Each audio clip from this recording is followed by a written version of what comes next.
Alright, y'all. So, welcome back to this YouTube channel. I know it has been a few days since I've updated, and I kind of wanted to wait until I at least saw the bone marrow transplant team again to sign the consent. So, I have not gave the news that I did get a call on the 3rd of August stating that we would move forward with transplant, and that the donor would be willing to donate a bone marrow sample, actually provided like from the actual marrow, so they'll have to go under anesthesia. And I think I explained before, there are two options to donate marrow. You could either do it under anesthesia, getting the actual bone marrow sample, or you can give it through peripherally, like through your peripheral veins. And so this video is just to really go over like what we should expect for the next month or so.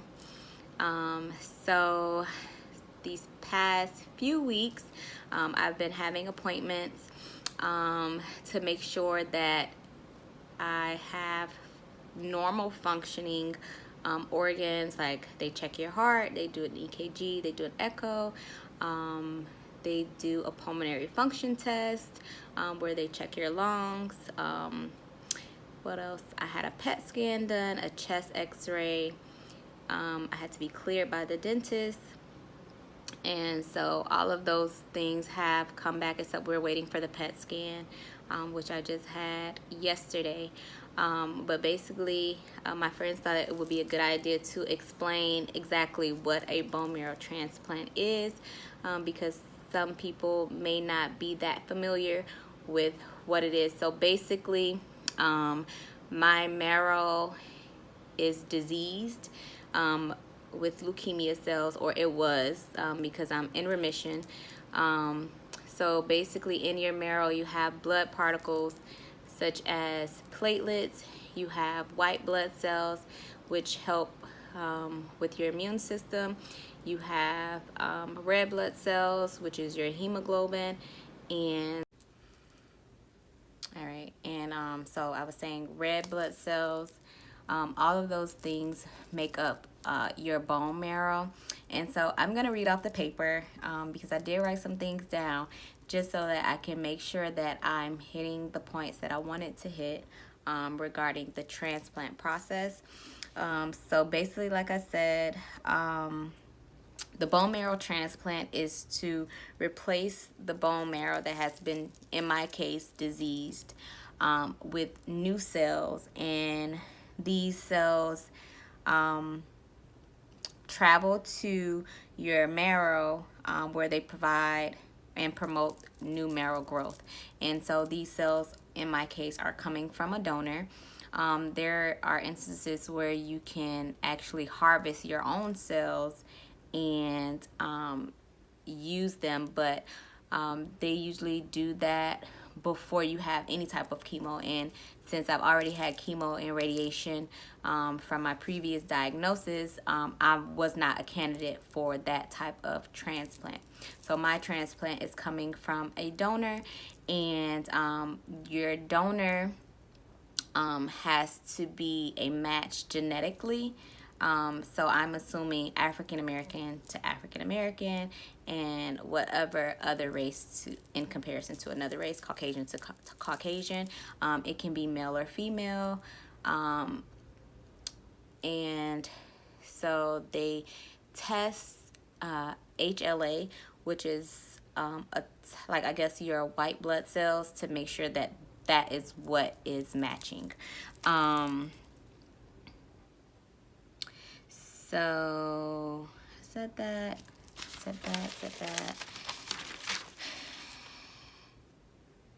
Yeah. So like I was saying, the donor has to be close in genetically matched, often compatible a relative is the best choice.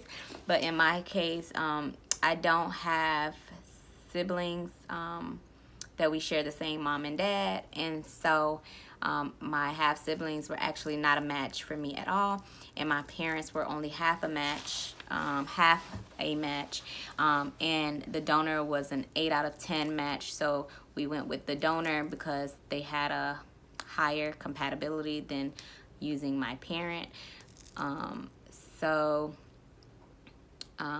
basically, once that donor decided to go ahead and donate their cells to me, I received the date to go into transplant, or to start the process with transplant, on August 22nd, which is next week, Wednesday.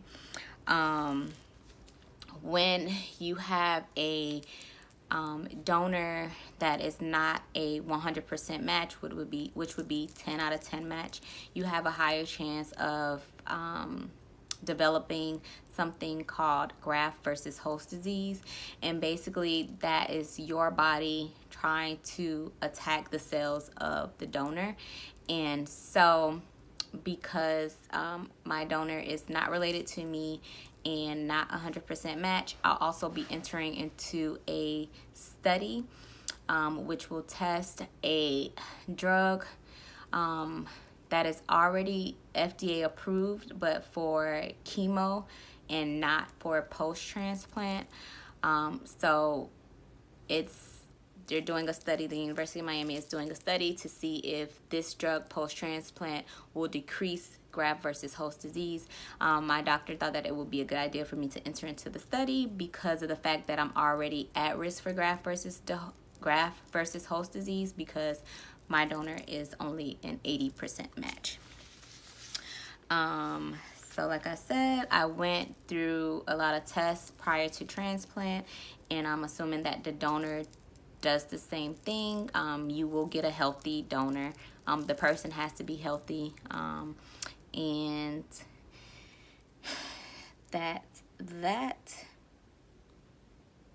So, all right, so I think that's it with the notes. So I'll basically just go over what happened today with the consent. So basically I signed a few papers to move forward with the transplant. One is like your blood is entered, or I guess you have leftover cells after you've been given the transplant, and the cells are donated to me a week after I've been admitted. So I'll be admitted on the 22nd of August, and for that week I'll get chemo, and the chemo is basically to get rid of any leukemia cells that may be lingering in my marrow, and then to also suppress my immune system, so that when it's time to give me the cells of the donor, that my immune system will not try to attack the cells of the donor.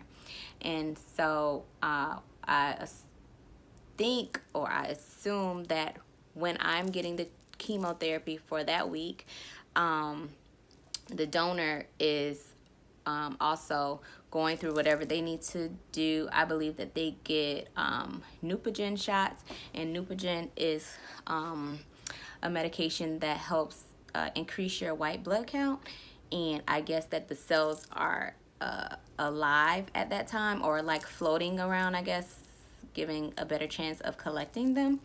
And so the donor does what they have to do, and then I'll receive the cells the following week. So basically I signed a consent stating that I want to donate whatever cells that are left over, because at the point of me receiving, or the point of the donor donating the cells, they now belong to me. So I have the option to donate the few cells that I don't get. I'm gonna get everything that they said, but there's a few, like they put in tubes to test the bag of cells, and I have the right to either toss those extra cells that they put in a tube, or I could donate them for research.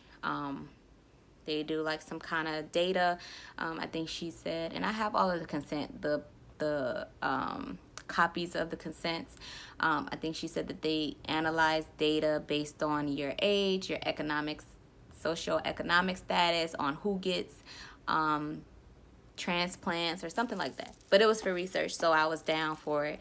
I'm down for all of this because in the end, it will help someone else. And what I found too is that a lot of times we don't have a lot, like we as in African American people, we don't have a lot of research on us, I guess, to treat other things. And I get it, like we, our things have been misused, but I donated. So that was that. So I signed a consent for that. I also signed the consent for the study, like I told you guys, about the post-transplant meds. And the nurse over the study, over the transplant, we went or discussed about getting to know the donor. I just asked her, like, what was the appropriate time frame of you meeting the person that actually saved your life. And she said it's like very rare that you meet your donor.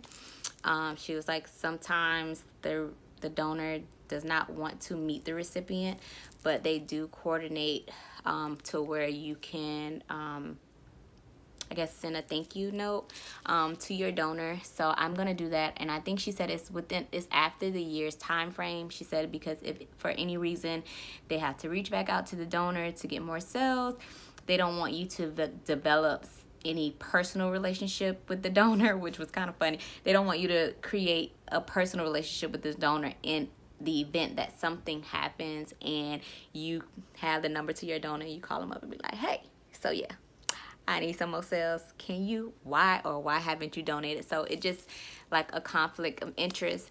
So I guess they wait a while before they actually allow you to contact, and everything is done through the nurse. So that was that. I did find out that my donor is a male, and generally when you receive a transplant, I was thinking that I'm getting the whole genetic makeup of the person, but that is not true. You're just getting their blood parts. So if there's potential that your blood type can change. So I'm O positive, but luckily luckily is that luckily whatever, my donor is O positive as well, so my blood type will not change. But the funny thing is the doctor made a joke. If they were to collect blood from me, as the cells, or as my body starts to accept the cells from the donor and they send the blood off to be tested, it would show that I was a male and not female. That was funny. I forget the term that she used, but they have a term for what it's called. But to identify that I am female, they just do like a swab check.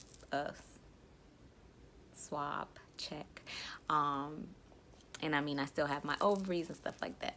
So I am so excited to be at this point. It has taken a full year practically to get, me in remission and to get to this transplant phase. Last year, August 1st, I started treatment for leukemia. Last year, July 31st, I received the news that I even had leukemia. So it has taken us a year to get to this point. The nurse even said that she was nervous that we wouldn't make it to this point because things were so up and down. But y'all, God is so good. I feel so blessed to even get to this point, and I get kind of emotional thinking about it because I have favor over my life, because I can honestly say that so far it has not been as hard as it can be. It's definitely been difficult, but it has been not as bad, like I said, as it can be. So I'll be going to the hospital. So I go on the 21st. Well, I have a biopsy on Friday, this coming Friday. And I'll have 3 more biopsies between time. So they do check you like day so and so. I don't remember the days that they check that she said, but they check you 100 days, then 150 days, then it's like spread out to day 365. So there are a lot of protocol points that they have to check to make sure that your body is accepting the cells. If your body is rejecting, they treat you for the graft versus host disease. And I know you don't put your trust in man, but with God's help, I do trust the University of Miami. It's a good hospital. It's one of the teaching hospitals, or they have a lot of like so like I was saying, I feel very blessed. One, because some people don't even get to this stage or this phase, or they're at a disadvantage from the jump. Maybe they're too old to get a transplant. Some people have other diseases going on that prevent you or don't allow you to participate in receiving a transplant. So I'm just very blessed that it didn't take me much longer than a year to find a donor or a match. It's just a lot of things that I'm grateful for. Grateful that the person, or blessed that the person was willing to go ahead and go the extra mile with donating, going under anesthesia. Because a bone marrow, I get bone marrow biopsies often, and they can be painful. Of course, when you're under anesthesia, you don't feel it, but like after the fact, you may feel like a little pain, and they usually take it like from your hip in the back, like your hip bone, like somewhere back there, so you can experience some pain afterwards. And I know, of course, for someone who is not used to something like that, it can be probably scary. And I've too had a bone marrow biopsy done without anesthesia, and listen, that thing is crazy, because even though they give you local anesthesia, which means like they just numb the area, you can hear the drill that they use to get the marrow, because they're like, I guess they're drilling in your bone. I think that's what it is. They go deep down. I don't know what the drill looks like. I just hear it. So I think they go deep down in your bone and pull samples. And when they put it on, you guys remember science or whatever, they put it like on a slide, kind of, like the sample, so that they can use the microscope, whatever, and look at the actual cells. So, but the donor wouldn't have to do it without the anesthesia. They would do it under anesthesia. So I'm just thankful for all of those things, because one, I didn't have to wait an extremely long time to get the donor, and the drugs that I was on worked. Even though we went through an up and down phase, the doctor made the suggestions. I was on that clinical trial that did what it needed to do. Then I switched over to the approved drug, and that put me in complete remission. And I will be off of that drug during the study. I mean, not during the study, but during the transplant process.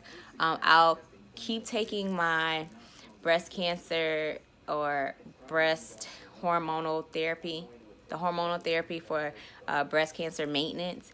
And that's pretty much it. And I'll be on a lot of medication after the fact, but like I said, I think I mentioned, they will slowly wean you off month by month off of those meds.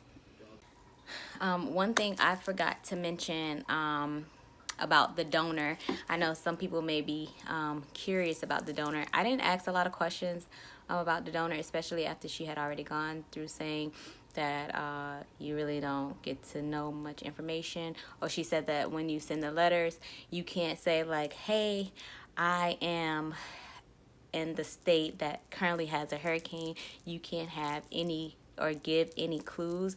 But one thing I thought about, I do know that when you enter the bone marrow registry, you have to be healthy, because I think they do check like your BMI, and you cannot be over, I think the age is 45. So we at least know that the person is male. I'm assuming that they are African American, because the genetic makeup has to be the same or similar, and that the age can range between, I believe, 18 and 45. So we have those clues. So I just wanted to say that, because I didn't mention that. Oh, and the two little tubes that they test the bag of cells that I'm receiving, that they use for research. The nurse also told me that it's desensitized, like it doesn't have your name or anything like that. You then become a number.